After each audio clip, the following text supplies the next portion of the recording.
Welcome to The Explainer. Let's just dive right in, because today we are exploring an absolutely fantastic framework, Laurie Green's Theology Spiral. If you've ever struggled to, bridge that gap between your faith and the raw, everyday culture you actually live and work in, well, this explainer is definitely for you. This spiral is basically the ultimate tool for doing theology, and not just sitting in some classroom, but doing it out in the real world, on the hoof, as they say.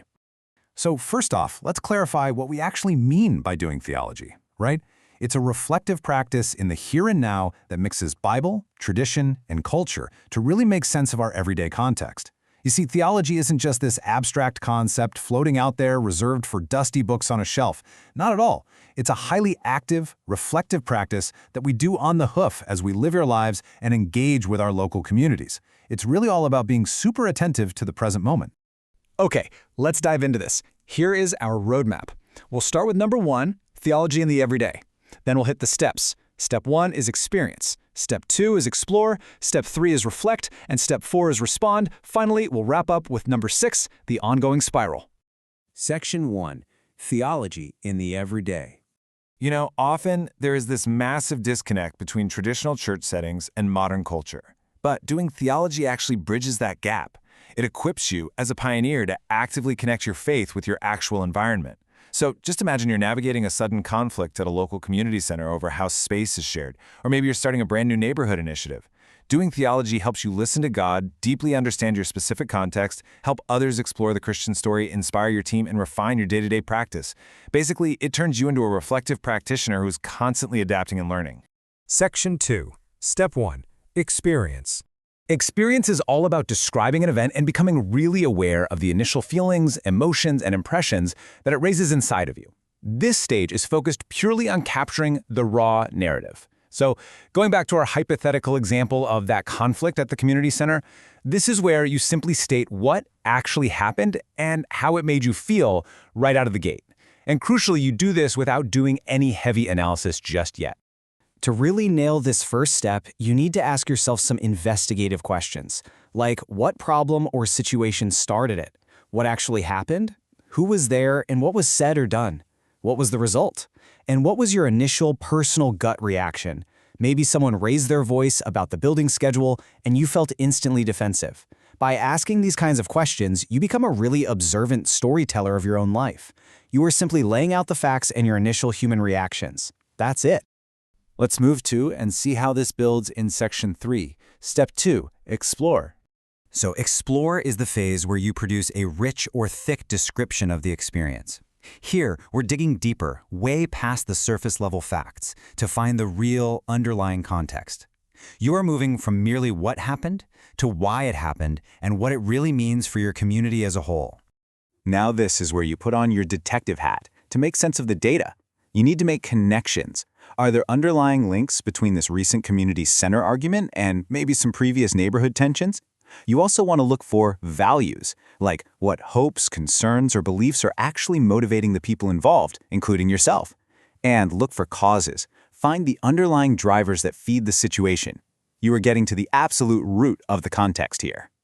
Okay, what's really fun about this framework is the tone. Look at this. Right from Laurie Green's own crib sheet.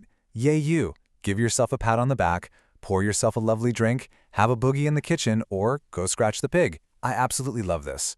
Doing this kind of deep contextual analysis is really hard work, and it is so important to celebrate getting halfway through the spiral. So take a breath, celebrate a little, because it's about to get deeply theological. Section 4, Step 3, Reflect. This is where faith explicitly enters the equation.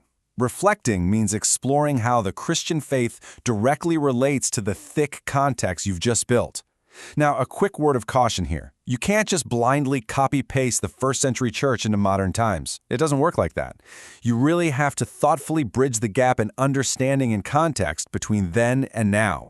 And this brilliantly illustrates how we do it. We do that reflection using 4 theological assets, which are often called the Wesleyan quadrilateral. First up is Scripture. What Bible stories, themes, or narratives reflect your situation? Perhaps a specific story of reconciliation relates perfectly to that community center conflict. Second is tradition. What doctrines, practices, or worship approaches from Christian history relate to this? Third is experience. What personal faith insights, intuitive insights, or life skills can you draw on? And finally, reason. What is the Spirit saying to you, and does your intuition make sense when checked against doctrine and community? These four lenses, when used together, give you an incredibly robust, well-rounded, theological perspective. Section 5 brings us to Step 4, Respond. Respond focuses entirely on how you are going to use everything you've learned to act and make actual changes. The absolutely crucial point here is that all this deep theological reflection is completely useless unless it leads to a tangible, on-the-ground response. It has to profoundly change how you live, how you minister, and how you interact with your neighborhood. So, to formulate your response, you need an action plan. What will you change about what you are doing? What needs to change within yourself? Crucially, you also have to anticipate the pushback. What fears, challenges, or obstacles will you encounter, and how can you prepare to overcome them? Because a true response requires addressing both the external actions you need to take out in the world and the internal fears that might hold you back. I want to just pause on this specific question for a second. What will you change about what you are doing? This is the moment that turns the entire theology spiral from a nice academic exercise into a direct call to action. It literally demands a practical shift in your own pioneering community based on the theological insights you've just uncovered. And finally, Section 6, the ongoing spiral. Remember, guys, we are dealing with a spiral here, not a straight line with a neat, tidy finish. The spiral continues because your response naturally becomes the catalyst for your next experience. Think about it. Once you act, say you implement that new mediation strategy at the community center, that action creates a brand new experience in your community. And boom, you go right back to step 1. You describe it, explore it, reflect on it, and respond again. But this time, you're doing it with a much deeper level of understanding. You just keep looping, learning, and growing. So I'll leave you with this final provocative thought. What everyday experience is waiting for you to do theology on the hoof? Seriously, go out, look at your neighborhood with fresh eyes, find an unresolved experience, and start your own theology spiral today. Thank you so much for joining me on this explainer, and hey, happy reflecting.